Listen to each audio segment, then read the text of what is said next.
So, yung mga nagpapapayat dito, nakinig nyo na sa ibang tao, yung sinasabi nila na, ako naman nag-calorie deficit, hindi naman ako pumapayat. Madalas nyo yung naririnig, di ba? Yung sinasabi ng iba na, ako nga, 500 calorie lang araw-araw, hindi naman ako napayat. So, itong studying to. So, sama-sama dito, may babae, may lalaki. So, dun sa studying yon, so yan, kinompute nila ng maayos yung calorie intake ng bawat participants. Ang conclusion kasi doon, kaya yung iba is hindi pumapayat sa calorie deficit is dahil wala ka sa calorie deficit.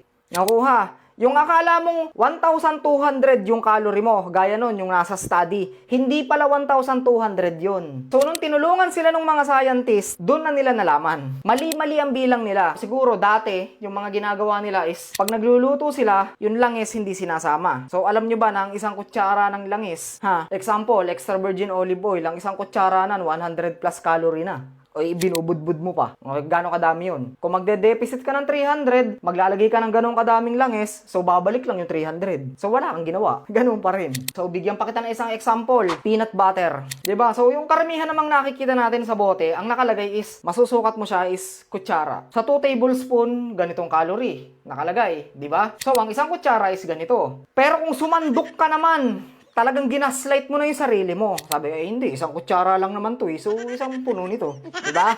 Pag sinabing isang kutsara, wag mong gawing literal na kung anong kayang buhatin ng kutsara. Hindi ganun yun. So, eto kasi ang calorie ng peanut butter. Ganon. Kaya siya nasobra is dahil ganito ang sandok mo. So, dapat is ganito. So, kuha. So, yun lang muna sa video na to. May follow na lang ako. Maraming salamat. Subscribe and follow Clouds Fitness for more fitness content.